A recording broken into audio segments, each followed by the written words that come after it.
Yeah, Dan, our last video for the Sony Spider-Man Marvel thing, it did really well. People appreciated the fact that we did real research to figure out what the rumors were and what was like legitly going on, and that we kind of laid out the situation for both Disney and Sony. We've been talking about it quite frequently on our Discord community where we talk about comic books and video games. The only thing that Sony could do at this point that would ruin everything would be like if the CEO came out and basically said something along the lines of Kevin Feige didn't do anything and we don't even need him. Yeah guys, so our last Sony MCU Marvel video did pretty well, and I thought that was gonna be the end of the entire discussion, but Sony had to come out and open their big mouths and bash on Kevin Feige, basically, is what they did. And you know, more rumors have started up. So I think it's time for us to have another short video discussion about it, but I think it'll be a lot more fun if we bring in a time-old favorite. We bring back the whiteboard. Hold on. All right, so we're gonna go over what Sony said. I have a nice rundown from CNBC. They pretty much put together the proper stuff to help you figure this one out. But let's go ahead and run down the rumors versus facts. Now, real quick, for those of you guys who maybe didn't see our last movie or video, or I'm gonna call these movies now? Yeah, little 10-minute movies of me standing in front of a whiteboard. Wow, our budget's low.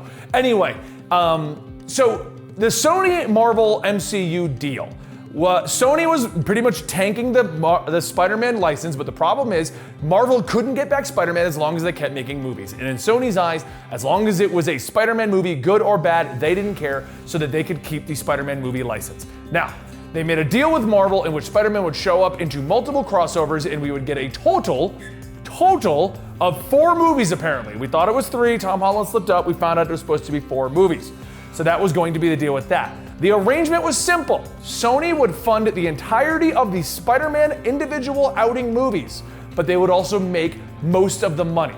Marvel would make 5% first dollar on gross, and what that is the first day the movie comes out, they made 5% of that. So basically nothing. As far as we know, because there's no public knowledge of this contract, okay? Anybody who says that they have a friend who knows a friend who knows a friend who happens to work in Marvel Studios and has all the inside information, they're wrong, okay? None of that is legit. And if you do find a rumor that maybe potentially comes true, one of 2 things happened. Maybe that was the one person who actually had knowledge, or they guessed and got lucky. Because you know what? I can tell you 100 different things about the Spider-Man contract. I guarantee you at least 3 of them are gonna be accurate. So anyway, as far as we know, we don't know the actual details of that contract. What happened is, as far as we know, Marvel approached Sony with a rather crazy deal. Rumors ran around that it was 50%, some said it was 25%. Regardless, Marvel said that they wanted to renegotiate the deal with Sony. And what that basically boiled down to was, I want to go 50-50 on financing and the box office gross. So basically, we would give you half the upfront money, then you would give us half the profits, or 25%, or whatever the actual rumor turned out to be. Sony, of course, turned that deal down because why renegotiate when Spider-Man's as popular as he is, and Marvel has already helped you out, and basically, we never found them coming to terms. And now, since then, we've had multiple individuals on the inside stating things like Jon Favreau going, well, I think we can work this out, I think we can make it happen. But as it turns out, we can't. And as Marvel fans, we have potentially lost Spider-Man from our MCU. Lost Spider-Man. Now, there are a couple things that I want to go over because I didn't think we'd have to make another video on this, but it turns out we do. Sony opened their big mouths and basically, proverbially, put their foot in their mouth. I'm making Pac-Man eating a sock. There. They shoved their foot in their mouth and just whatever. Next rumor is that Tom Holland is still here and we are getting 2 more movies regardless. Kinda true. And I'll explain that one in a minute because no one knows definitively what the verdict is on that. Okay? And the next rumor that we're all getting right here is the Kevin Feige situation. That he is far too busy. I misspelled Kevin, go figure, huh? That he is far too busy for this. This is linked to our Sony situation. So first up, let's talk about this. Tom Holland's got 2 more movies. I've heard everyone talk about this. So the contract is currently standing with Tom Holland. Now, once again, we have no concrete information. Sony has not come out and said the situation with Tom Holland, other than we have 2 more movies with Tom Holland. So what that boils down to is they have 2 more movies with Tom Holland. People have run amok with this rumor. They've been saying things like, well, we get 2 more MCU movies. Not necessarily. They've been stating things like, well, we get 2 more Spider-Man movies. That's probably what's going to happen. The MCU has not said anything definitively, as far as I can find, of whether or not Tom Holland would have come back. From what I have found, Marvel's representatives have pretty much said, we've lost Spider-Man, but it's going to be okay. Now, to me, that says, we've lost Spider-Man. That kind of definitively says it. Now, there was no PR release, there was no giant public release, there was various directors and individuals at various press events just mentioning this. So, what this means is most likely, Sony has Tom Holland for 2 more movies. No more MCU Tom Holland. What they'll probably have to do is, if they want to use Tom Holland, is find some way to work him into the Venom thing and all these other things. They are going to use Tom Holland. He is contractually obligated to be Sony's Spider-Man for 2 more movies.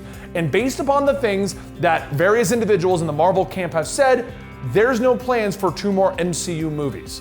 Now, the next part of that comes down to, and for the record, like I said, I cannot find concrete information with them stating just that Tom Holland is signed to Sony for 2 more movies. But it sounds like the MCU's involvement is gone. And that is because of what Sony said. Now, this is where Sony got dumb about their comments. Sony basically said that, let's find it here. We had a great run with Feige on the Spider-Man movies. We tried to see if there's a way to work it out. The Marvel people are terrific people, and we have great respect for them. But on the other hand, we have some pretty terrific people on our own. Kevin didn't do all the work. That comment is the problem right there, and we'll talk about that in a minute. He also stated, toting again, that Feige is stretched incredibly thin with Marvel characters acquired in the Disney-Fox merger earlier this year.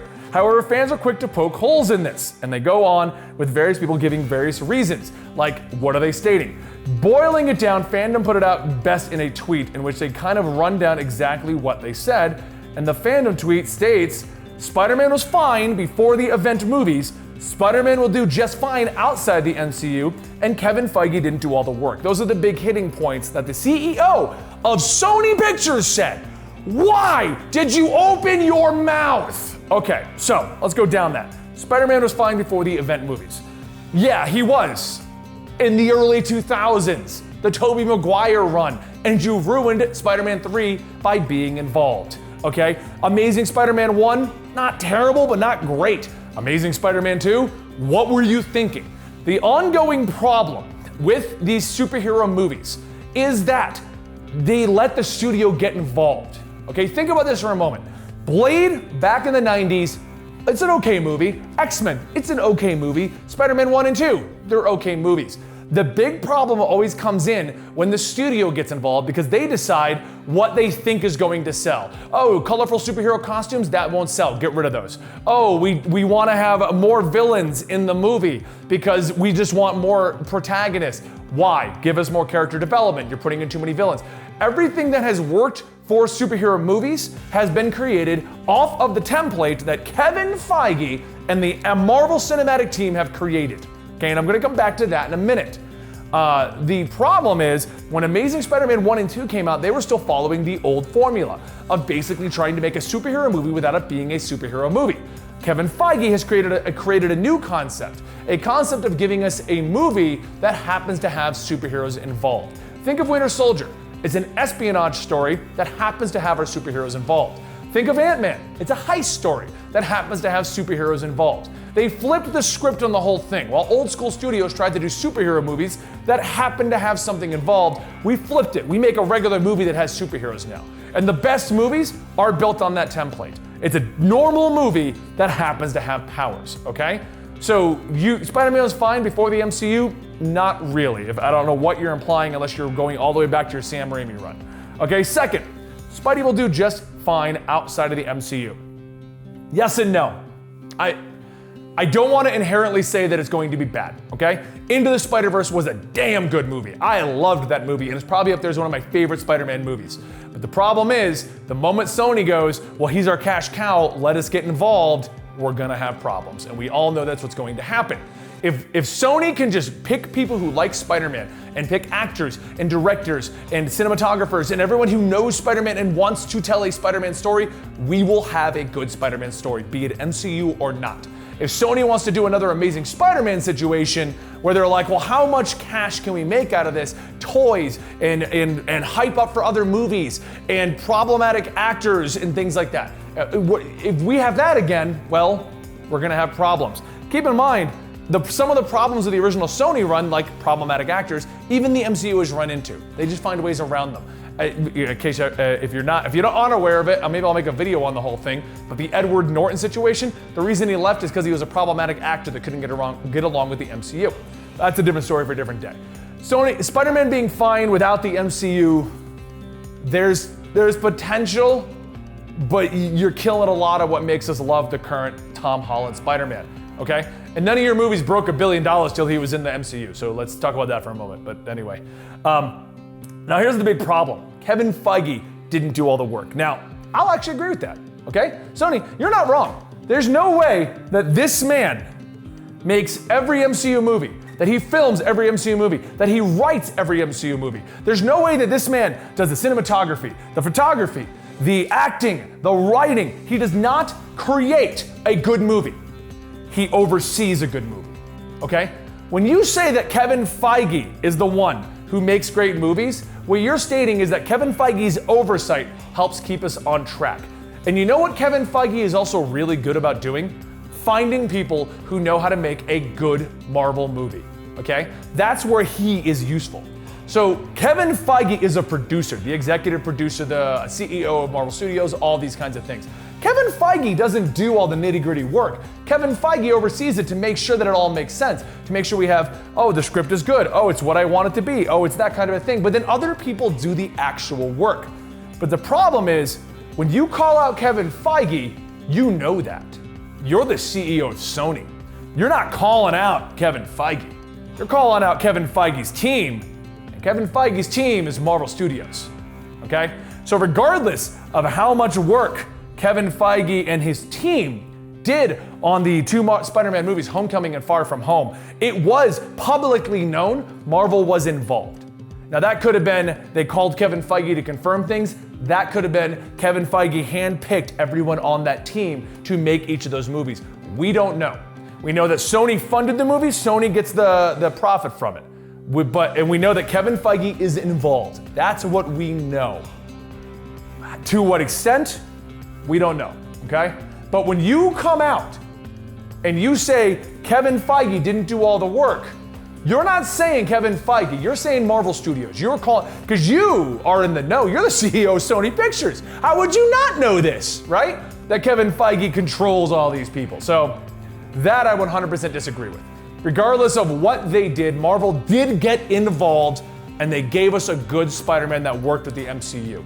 So yes, Kevin Feige might not have done all the work, but he did enough to make it worth it. Next comment that he said, and this will be our final discussion of the day because I wanted to make a comment on this, Kevin Feige is too busy because of Fox. And the reason I'm bringing this up is I saw a great couple of series of tweets from people who wanted to disagree with that. And their exact statement was, well, Spider-Man is the most popular Marvel character. Of course Kevin Feige would make time for the most popular Marvel character. No, he wouldn't, okay? Let's go back to my previous video in which I stated that they're businesses. Disney and Sony are businesses. If Disney cared about the most popular character, they wouldn't give a crap about any of this. They would make it work. If Sony took all the money, if they made all the movie, if they cared about the fans wanting Spider-Man, we would have had Spider-Man years ago. The reason they don't care is because they have all of this, okay? Kevin Feige and his team have proven that they can take any superhero in the Marvel library and it will make half a billion dollars. Okay? Even the worst movies pulled in like $400,000 to $500,000. $1 million. $1 million? No, that's $500,000. That's a really cheap reward for a Marvel movie. $400 million to $500 million. Okay? Even the worst ones, characters that we thought would not succeed, Guardians of the Galaxy, Ant-Man and Wasp, we would assume would not have succeeded. Characters that in the comic books get trashed on all the time, like Captain Marvel, succeed. This man and his team, Marvel Cinematic Studios, have proven they can take any superhero and make them popular. And I know you super Spider-Man fans don't want to hear this because I am one myself, but Spider-Man did not make tons of money. Spider-Man's movies did not make $2-3 billion. Spider-Man's movies did not compete with the rest of the Avengers movies. Okay? So the fact of the matter is, the 2 movies that they made about Spider-Man did not impress them enough that Kevin Feige would make time for them. Okay? So yes, this man is probably very stretched thin, because him and his team have now got to work on the Fox movies. Fantastic Four, the X-Men, the Mutants, and whatever else Fox had at the time, okay? I don't know why I keep saying okay. I keep saying okay a lot, like I'm trying to get confirmation from you, but you can't even respond. Do you get what I'm saying, okay? Cool? You know what I'm saying? Awesome. So anyway, I actually believe that. Kevin Feige probably doesn't have time, and if you're not going to make the deal worth him and his team coming over there, then that's basically what's going to happen, okay? I said it again! New drinking game. That's a joke. Drink water. Every time I said okay, have a sip of water. Let me know how many times you had to go to the bathroom when we're done here. Okay? So sadly, they don't care about Spider-Man. If they did, they would have bought him a while ago. And sadly, here's the truth. Sony can bomb, and Marvel won't care. So Marvel has tons of billion-dollar characters that can make tons of money now. Yeah, Spider-Man is the most popular, but they're gonna get him eventually. The way that this deal works is that Sony has to keep making movies with Spider-Man, and right now, Sony Pictures is not in a good place. And one of their best performing movies, and the one that is pretty much keeping the studio afloat, is Spider-Man. If Marvel just waits for Sony to take back Spider-Man and then bomb it, and their studio is dead, they get Spider-Man.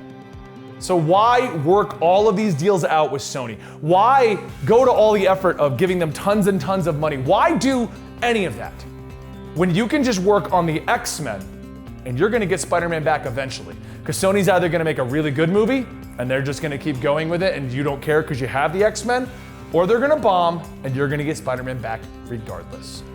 All right? So that's it. That's my latest rant. Sony just needs to shut up and work on a good Spider-Man movie. That's what they have to do. If this deal's gonna go through the way it is, they need to make it happen right now. They need to prove to us that we don't have to lose faith in them. And by doing this crap, yeah, I'm losing faith. Because you're telling me that this man and his team had nothing to do with everything that you've done? Not a smart man, not a smart decision. So what do you think overall though, okay? As the situation is still the same. Marvel approached them, Sony didn't want the deal.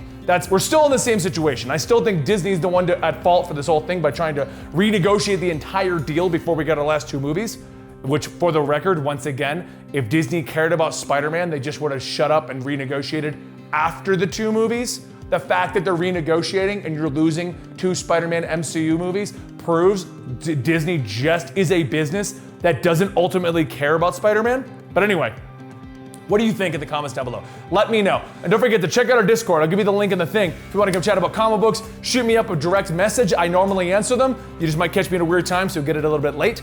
Either way, I just really want to know what you guys think about this whole situation. It's just getting messy. Just let it go. Okay, Sony, you got Spider-Man back, whatever. We're gonna get a hell of a run with the X-Men. We'll see what happens. I'll see you next time. I'm right here. And don't forget to follow me on Twitter @Comicstorian.